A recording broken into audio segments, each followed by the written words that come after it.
Chapter 4267 Bahasa Indonesia.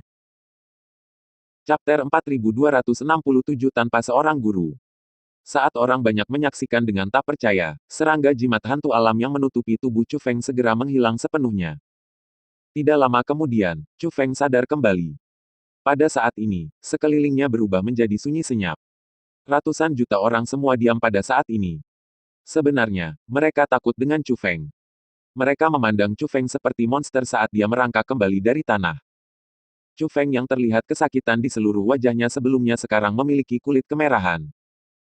Bahkan luka-luka yang dideritanya tampaknya benar-benar sembuh.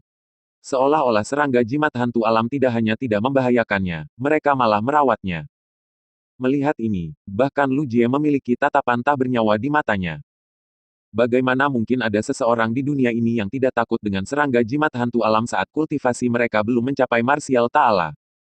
Pada saat ini, Chu Feng tersenyum. Senyum itu mengejutkan kerumunan. Tapi, itu bukan masalah yang paling mengejutkan. Apa yang mengejutkan mereka bahkan lebih adalah apa yang dikatakan Chu Feng setelahnya. Serangga jimat hantu alam ini benar-benar layak. Sayangnya, jumlahnya tidak cukup, kata Chu Feng sambil tersenyum. Tidak cukup. Satu serangga jimat hantu alam sudah berakibat sangat fatal. Jumlah serangga jimat hantu alam yang memasuki tubuh Chu Feng sebelumnya bisa dikatakan sangat banyak. Namun, Chu Feng mengeluh tentang tidak cukup. Omong kosong macam apa itu yang disemburkan oleh Chu Feng? Dia benar-benar memanggil serangga jimat hantu alam layak. Itu adalah serangga beracun yang sangat berbahaya. Kerumunan tersentak kaget berulang kali.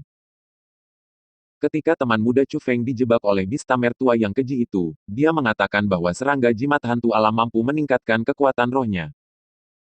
Jumlah serangga jimat hantu alam yang memasuki tubuhnya hari itu jauh lebih rendah dari jumlah hari ini. Kemungkinan, manfaat yang dia petik hari ini bahkan lebih besar. Grandmaster Tang Chen membelai janggutnya dan berbicara dengan senyum berseri-seri. Mereka benar-benar dapat meningkatkan kekuatan roh seseorang. Seandainya Grandmaster Tang Chen tidak menyebutkannya, orang banyak benar-benar tidak tahu bahwa serangga jimat hantu alam memiliki efek semacam itu. Lagi pula, hampir semua orang yang terkena serangga jimat hantu alam akan berakhir sekarat. Kebenarannya adalah, jika seseorang mengatakan kepada mereka bahwa serangga jimat hantu alam sebenarnya memiliki efek ajaib bagi para spiritualis dunia sebelumnya, jika mereka mengatakan kepada mereka bahwa mereka adalah harta berharga yang mampu meningkatkan kekuatan roh seseorang, kerumunan pasti akan mengutuk orang itu karena menjadi gila. Tetapi sekarang, mereka dengan kuat percaya bahwa itu benar. Setelah semua kulit Chu Feng telah berubah kemerahan dan dia tampak penuh semangat. Bahkan jika orang banyak tidak ingin percaya itu benar, mereka tidak punya pilihan selain melakukannya. Menilai dari ini, akan terlihat bahwa memang benar bahwa Master Bistamer yang terhormat telah merencanakan untuk menjebak Chu Feng saat itu, kata peri surgawi Muzi saat dia menatap Master Bistamer. Ada jejak niat buruk di matanya. Chu Feng telah memberinya banyak manfaat sebelumnya. Dia sedang memikirkan bagaimana membalasnya atas bantuannya. Dan sekarang, sepertinya dia telah menemukan cara untuk membalasnya. Peri surgawi Muzi, kamu tidak bisa membuat pernyataan tidak bertanggung jawab semacam itu. Bahkan jika Chu Feng mampu memperbaiki serangga jimat hantu alam itu tidak dapat membuktikan bahwa saya telah menjebaknya. Master Bistamer yang terhormat menyangkal apa yang dia lakukan. Tapi, dia sebenarnya bersembunyi di balik Heavenly Exalted berwajah hantu ketika dia mengucapkan kata-kata itu. Dia sangat takut seseorang akan mencoba menyerangnya.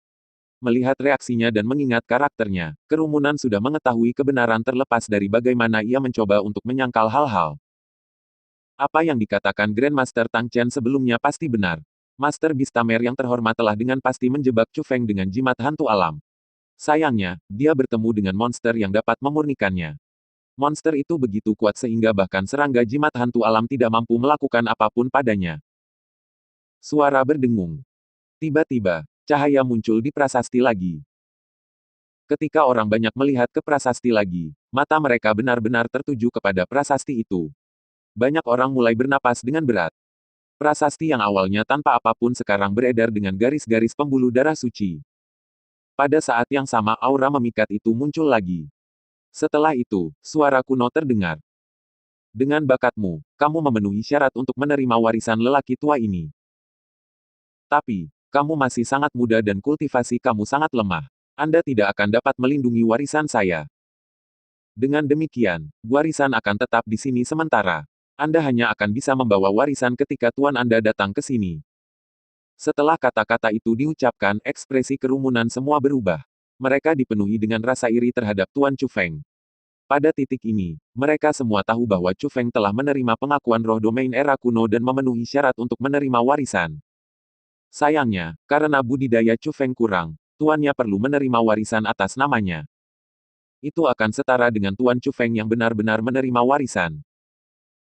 Tepatnya siapa Tuan Chu Feng? Dia telah mengambil harta yang sangat besar. Betul sekali, itu selalu menjadi murid yang menerima manfaat dari gurunya. Ini pertama kalinya aku melihat seorang guru mendapat manfaat dari muridnya. Kerumunan berdua iri terhadap Tuan Chu Feng dan ingin tahu siapa tuannya. Dengan betapa luar biasanya Chu Feng, mereka percaya bahwa Tuan Chu Feng pasti bukan orang biasa juga. Senior, aku tidak memiliki master. Apakah saya tidak dapat mengambil warisan ini sendiri? Tanya Chu Feng.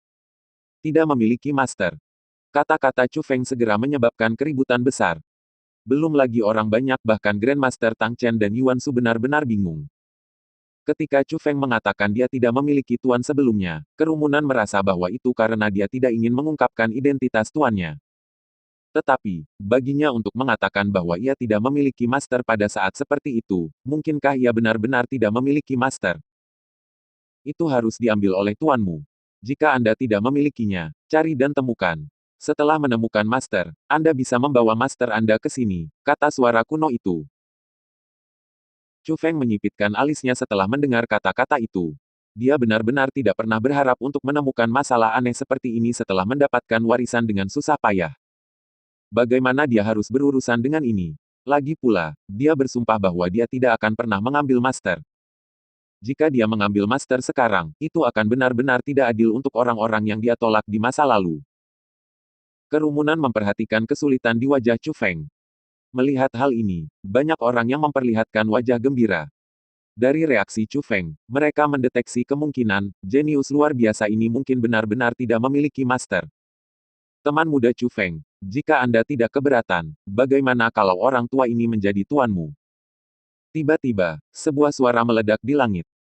Orang yang berbicara sebenarnya adalah Grandmaster Luo Tuo. Luo Tuo, apakah kamu begitu berkulit tebal sehingga kamu bahkan tidak peduli dengan harga dirimu? Kamu adalah orang yang mengutuk Chu Feng sebelumnya. Anda benar-benar berani meminta dia untuk memilih Anda sebagai tuannya. Peri surgawi Muzi tidak dapat menahan diri dari mengkritik Grandmaster Luo Tuo. Tapi, Grandmaster Luo Tuo benar-benar mengabaikannya. Dia terus berbicara kepada Chu Feng, teman muda Chu Feng, apa yang terjadi sebelumnya adalah kesalahpahaman. Orang tua ini tidak dengan sengaja membuat hal sulit terhadap Anda. Jika kamu menganggapku sebagai tuanmu, aku akan membantumu mengambil warisan dan mengembalikannya padamu. Apa pendapatmu tentang itu? Mendengar kata-kata itu, Chu Feng menggelengkan kepalanya berulang kali. Senyum di wajahnya mengungkapkan jawabannya. Bagaimana mungkin dia mengambil Grandmaster Luo Tuo sebagai tuannya? Bagaimanapun, kentut tua itu adalah seseorang yang ingin membunuhnya sebelumnya. Melihat Grandmaster Luo Tuo ditolak, yang lain melihat harapan. Dengan demikian, banyak orang mulai berbicara kepada Chu Feng. Mereka semua berharap menjadi tuannya. Mereka yang kekuatannya lebih lemah tidak berani berbicara secara terbuka seperti Grandmaster Luo Tuo. Sebaliknya, mereka mulai berbicara kepadanya melalui transmisi suara. Paling menjengkelkan dari semua, bahkan Heavenly Exalted yang berwajah hantu menyuarakan niatnya untuk menjadi tuan Chu Feng. Persetan. Orang-orang ini benar-benar tak tahu malu. Melihat bagaimana orang-orang itu semua mencoba mengambil keuntungan dari Chu Feng, peri surga Muzi mengutuk dengan keras. Kemudian, ekspresinya berubah dan, dengan senyum berseri-seri, dia melambaikan tangannya pada Chu Feng dan berbicara dengan keras. Teman muda Chu Feng, Anda tidak bisa mempercayai orang-orang itu. Jika Anda benar-benar tidak memiliki master, mengapa Anda tidak menjadi murid peri surgawi ini? Tidak hanya saya tidak akan mengambil warisan Anda, saya bahkan akan memberi Anda semua pengetahuan dan kemampuan saya. Melihat ini, Grandmaster Tang Chen dan Old Man Compliance memiliki garis hitam di dahi mereka. Tidak ada yang akan membayangkan bahwa orang-orang yang mengutuk Chu Feng sebelumnya mencoba untuk menjadi tuan Chu Feng melalui berbagai cara. Dihadapkan dengan keinginan, orang akan benar-benar menjadi tak tahu malu seperti yang mereka bisa lihat saat ini. Ini benar-benar apa artinya menjadi absurd. Tapi, absurditas semacam ini adalah kejadian umum. Jangan lupa berikan dukungan Anda dengan subscribe channel ini. Novel yang ada di channel Rahmat Nurdiansyah ditranslate secara manual.